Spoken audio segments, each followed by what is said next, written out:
we're in this mess that we're in. And I think to myself, do I want to see, as a British Jew, my son was at work on Sunday making coffee, and somebody came in, a family came in, and said to him, do you support Israel? My son said, well, I am Jewish and I've got family there, so I'm in a difficult position. They ordered a coffee and walked out without paying for it because he wouldn't say anything negative about Israel. And this is what it's like being Jewish living in London at the moment. It's not a pleasant place to be. So it's awful. I don't want to see anybody getting killed on either side. I do not want to see houses being blown up. Right. I don't want to see babies being killed and schools being blown up. But I understand why it's happening, and I think you understand why it's happening. Turn left. But I don't want to see it, and I wish there was another solution, but I wish you could tell me what that solution should be. Well, that's the problem, in that no one can. I can't sit and tell you what the solution is. I'm certainly not qualified to do it. I hope that sort of... I mean, now. I actually doubt that I will live to see a solution to the Palestine problem. Turn because left. There isn't one at the moment. And if I've got 20 years left of my life, I just don't see it being solved in that time, which I think is a horrible thought. But, I mean, let's face it, there have been efforts over the years to achieve peace. One or two of them nearly did, but for all sorts of different reasons, they never did. And I can't sit here in the current circumstances and say that I'm optimistic that there'll be any change in the next 5 or 10 years. No, and I think if people are truly honest with themselves, is that if you want to see River to the Sea, and you want to see Jews basically disappear, then the starting point is not a very good point to then try and find peace. And I think we were so incredibly close to some kind of resolution or peace, or everyone seemed to be living a relatively comfortable and happy life the way it was before October the 7th. And I could see that things were progressing. But whilst you've got Hamas that are running that country, how are you ever going to be able to negotiate and actually come up with a peaceful solution with terrorists that don't want peace? I think the Israelis want peace. I think they do. I don't think Israelis want to be... I mean, my niece that lives there, she doesn't want to be every day going into bomb shelters. She wants to go to work. She wants to go out for dinner. She wants to go clubbing. She wants to live her normal life that she was living. But the way she's living at the moment is far from normal. It's a horrible place to be living. And as I say, it's affecting British Jews, and I don't understand why it should be having such a horrible effect being Jewish living in this country at the moment. It shouldn't be affecting us. I mean, this is no consolation. It's not just this country. This is happening in countries all over Europe. The experience that you've been having. It's a horrible situation to be in. Jason, we have to leave it there. Thank you. Mudabir is in Barnsley. Very good evening. Hello. No, he's not there. Let's go to... Oh, no, he is there. Hi, Mudabir. Sorry, I put the wrong fader up. My fault. What would you like to say? I'd like to talk about the softening of the attitude of our government in the USA in the conflict of Palestine and Israel. Yeah. Get ready to turn left. I think that the reason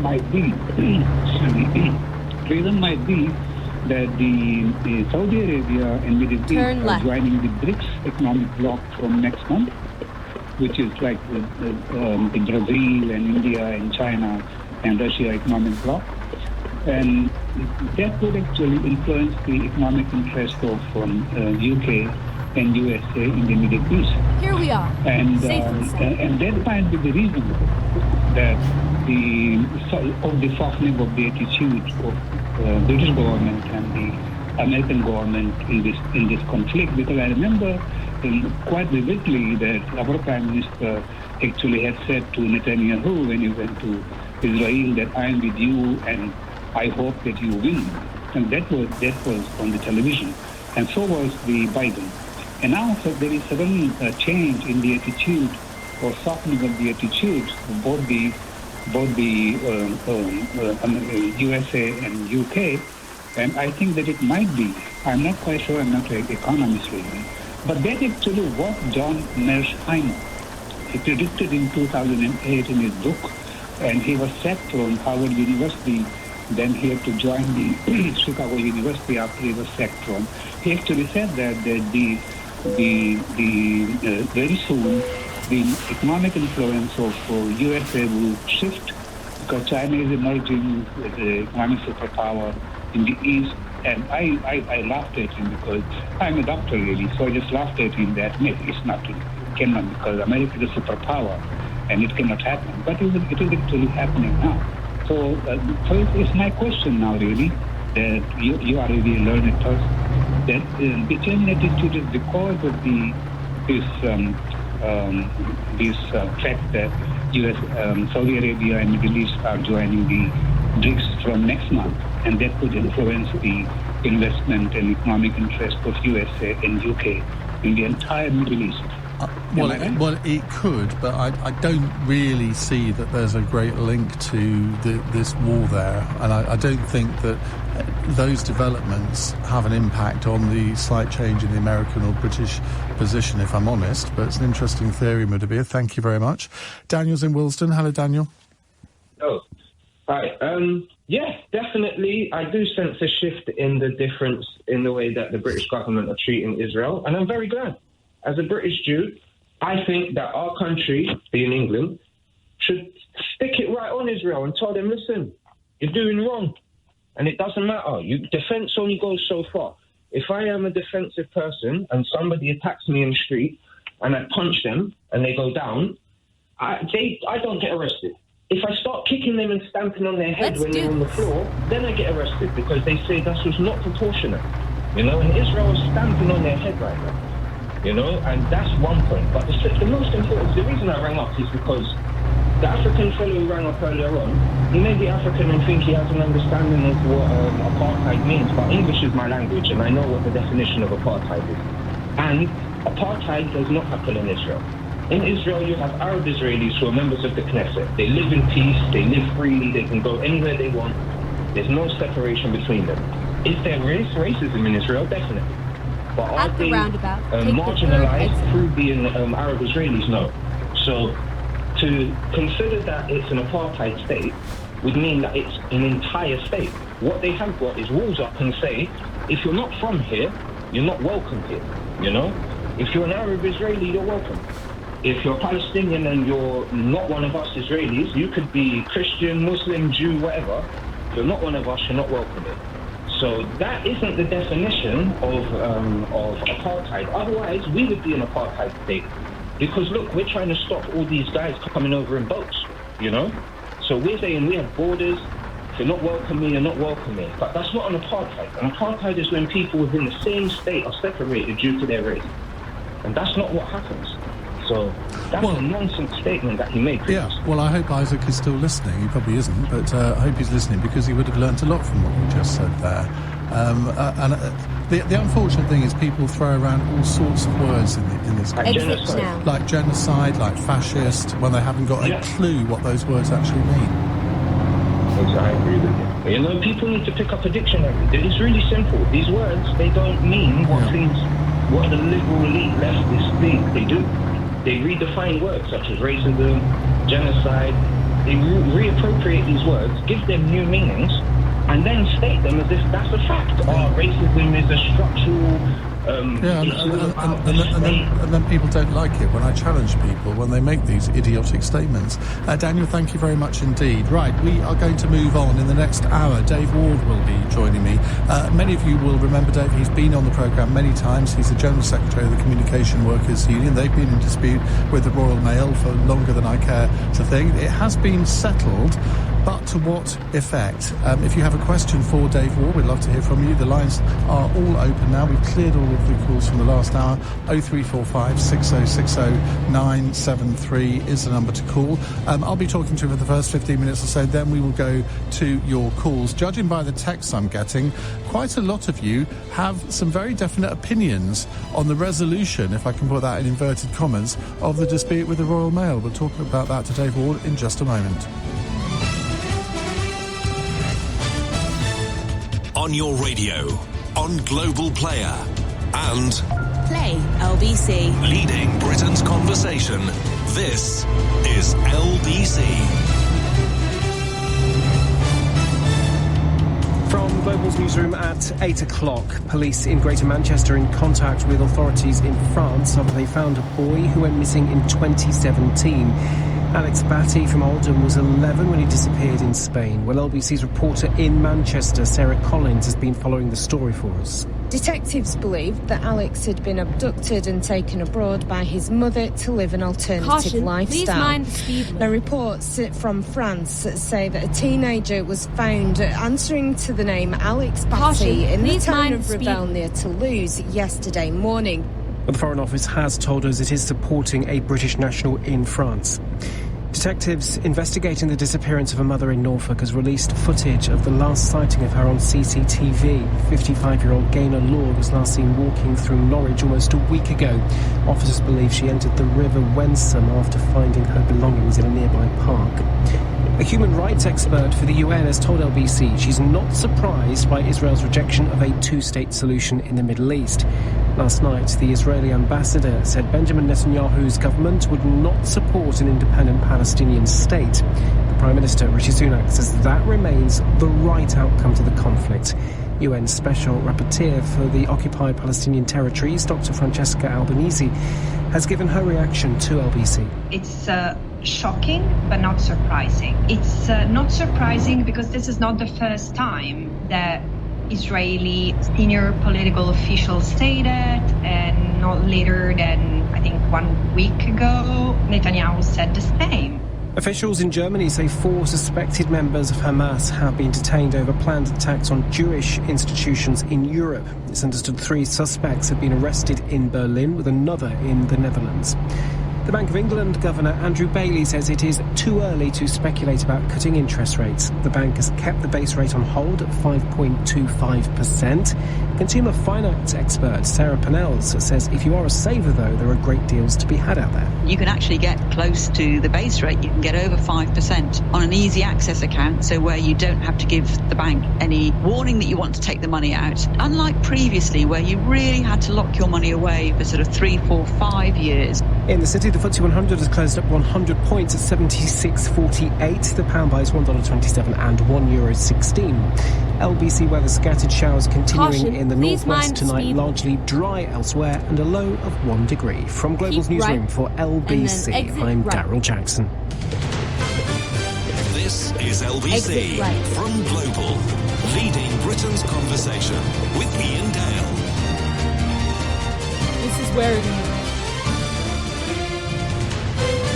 Hello, a very good evening. It's 3 minutes past 8 on LBC. If you just joined us, welcome to the programme. We have Dave Ward with us, General Secretary of the Communication Workers Union.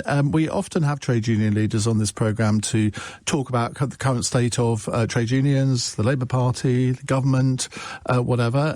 I think we're about the only programme on British radio that ever does that, which I think is an absolute disgrace. But Dave, welcome again. It's been a long time. Yeah, we've betrayed you and gone with other union leaders over this year a little bit, because I think it's important that we hear from different voices. Yeah, no worries. Now, you haven't had the easiest of years, have you, with the dispute with the Royal Mail? Now, just give our listeners the background to all of that, how the dispute started, how it came to an end.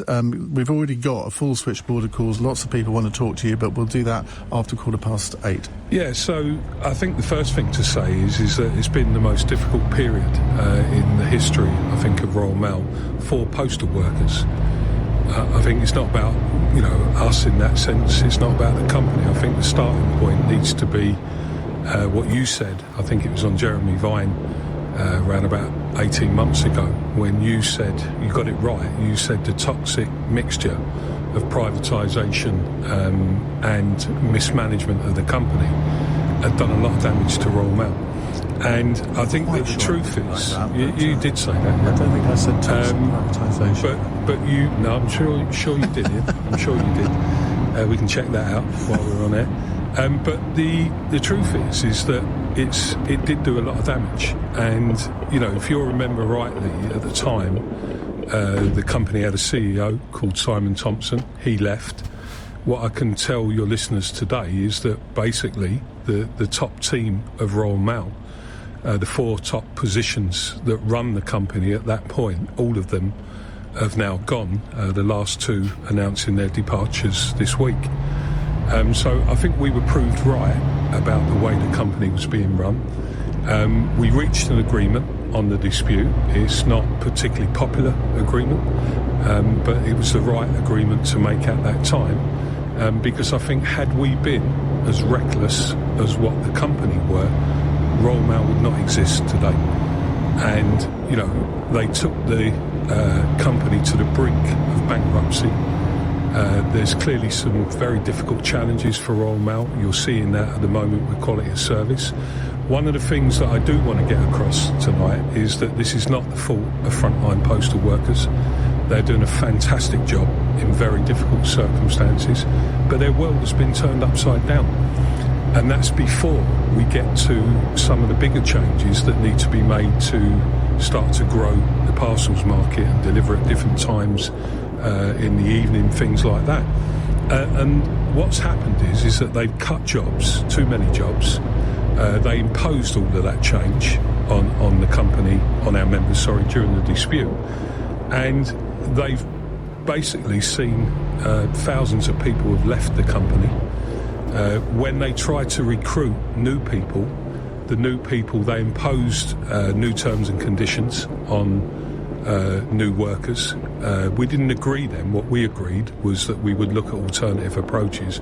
We couldn't sustain the dispute on that issue alone. We had to have a longer term strategy to deal with that because they'd already imposed it. And what's happening is that they're not staying. They're coming in to replace workers that leave, and they're going within, in some cases, a matter of days. And I think that until we get quality of service right and fix quality of service, until we get a joint approach with the company to improve morale, and until they sort out the resourcing problem, equalise the terms and conditions and start recruiting people again who are going to stay, we're not going to get out of the current predicament. What I will say, one final thing though, I do believe the new CEO, who's been in about 3.5 months, I think he gets it. I think he knows that the only way forward is to work together, is to try and engage the workforce again so that they're on board for the change. And I think if we do that, and we're up for that, that's all we ever wanted, then we can still ensure that Royal Mail has a bright future. But it is tough times at the moment. Let me ask you a direct question. You clearly agreed to a deal which you didn't really like. Now, I interpreted that as you agreeing to it because you knew that if you didn't, Royal Mail could cease to exist. Is that... I think that's an honest assessment. Look, the deal that we got was always going to be a tough deal. I think the union, on reflection, we said at the time we had 2 different ballots going on. 1 for a no-strings pay deal, and 2 to deal with a change because the company had ripped up all of the other agreements. And yeah, I mean, I think I'm here to say tonight that we made the right decision, because had we not made that decision, I think Royal Mail were ready to carry on that dispute. They never wanted a deal with the union. There was some tough issues that are in there that have got to be dealt with, but I've not changed my view. And, I do want to say as well, the deal was pretty much unanimous on our executive, other than one person, I think, not on the main deal, on a separate part of it to do with the fleet engineers. And it went through the membership in a very significant turnout, around about 70% on a 75%, 25% turnout, 75 in favour. So what we're saying is that, yes, we had to take that decision. There's no getting away from that. Had the dispute continued, Royal Mail would not exist today. Now, faced with that decision, as a leader of the union, with other leaders of the union, we believe we made the right decision, even though there were some unpalatable parts of that agreement. On all of the unpalatable parts, the agreement does give us the opportunity to reverse those, and we will in time. But we did it in the interest of members' jobs overall, and we did it in the interest because we care about the company. And it was the right call to make at that time. Right, I'm going to read you out 3 texts and emails that we've had over the past hour. And these are a representative sample. They're not going to make pleasant listening